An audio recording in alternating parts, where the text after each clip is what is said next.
Hi friends, welcome to my channel. இன்றைக்கி நம்ம சேனலில் ஒரு சூப்பரான ஹேர் பேக் பார்க்க போகிறோம். இந்த ஹேர் பேக் பார்த்திங்கன்னா நல்ல ஸ்மூத்தாக இருக்கும். ஹேரோட க்ரோத்துக்கு ரொம்பவே நல்லது. இது நம்ம எந்த ஒரு பொருளும் ஊற வைக்கணும் அப்படின்லாம் அவசியம் கிடையாது. இன்ஸ்டண்ட்டாக நம்ம உடனே போடலாம். நான் இன்றைக்கி சோத்துக்கத்தாழை எடுத்துருக்கிறேன். உங்கள் ஹேரோட லென்த்துக்கு தக்கனவாறு நீங்கள் எடுத்துக்கோங்க. இதை நல்லா வாஷ் பண்ணிவிட்டு நீங்கள் மிக்ஸி ஜாரில் சேர்த்துக்கோங்க. அப்போ தான் அந்த வாடை வராது. இதை நல்லா நீங்கள் இந்த மாதிரி அரைச்சிக்கோங்க. இதுவே உங்களுக்கு ஒரு கண்டிஷ்னர் மாதிரி இருக்கும். நல்ல ஷைனிங்காக இருக்கும். இது கூட நான் செம்பருத்தி இலை சேர்த்துருக்குறேன். அது ஒரு கைப்பிடி அளவுக்கு சேர்த்துருக்குறேன். கொஞ்சமாக பார்த்திங்க அப்படின்னா நான் கொய்யா இலை சேர்த்துருக்குறேன். இது ரெண்டுமே பார்த்திங்க அப்படின்னா ஹேரோட வளர்ச்சிக்கு ரொம்ப நல்லாயிருக்கும். அதே மாதிரி ஹேர் நல்லா சாஃப்டாக இருக்கும். உங்களுக்கு பார்க்குறதுக்கு நல்லா ஷில்கியாக இருக்கும். ஷாம்பு மாதிரியும் யூஸ் ஆகும். நான் கொஞ்சமாக விளக்கெண்ணெய் சேர்த்துருக்குறேன்.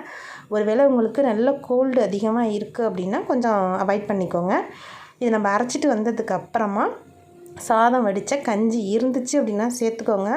குக்கரில் வடிக்கிறீங்க அப்படின்னா சேர்க்க முடியாது. ஆனால் எப்போதுமே சாதம் வடிக்கிற கஞ்சி பார்த்திங்க அப்படின்னா ஹேர் பேக்குக்கு ரொம்பவே நல்லது.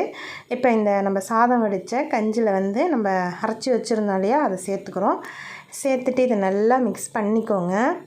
இந்த ஹேர் பேக் நம்ம இன்ஸ்டண்ட்டாக போட்டுக்கலாம். இது நீங்கள் ஒரு 20 மினிட்ஸ் மட்டும் நீங்கள் ஹேரில் அப்ளை பண்ணிவிட்டு நீங்கள் வாஷ் பண்ணிங்க அப்படின்னாலே அவ்வளோ ஸ்மூத்தாக இருக்கும். இது சூப்பரான ஷாம்பு. உங்களுக்கு ஹேர் நல்லா சாஃப்டாக இருக்கும்.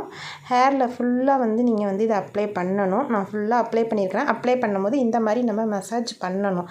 அந்த ஹேரோட ரூட்டில் பார்த்திங்க அப்படின்னா இது நல்லா இறங்கணும். அந்த அளவுக்கு ஒரு 10 மினிட்ஸ் கிட்டக்க நல்லா மசாஜ் பண்ணிவிட்டு இந்த மாதிரி ஒரு கொண்டை போட்டுக்கோங்க. அதுக்கப்புறமா ஹேரை நல்லா வாஷ் பண்ணிக்கோட்டிங்க அப்படின்னா ரொம்ப சூப்பராக இருக்கும். இது நீங்கள் ஃபில்ட்ரு பண்ணியும் போடலாம். ஆனால் அப்படியே போட்டால் ரொம்ப நல்லாயிருக்கும்.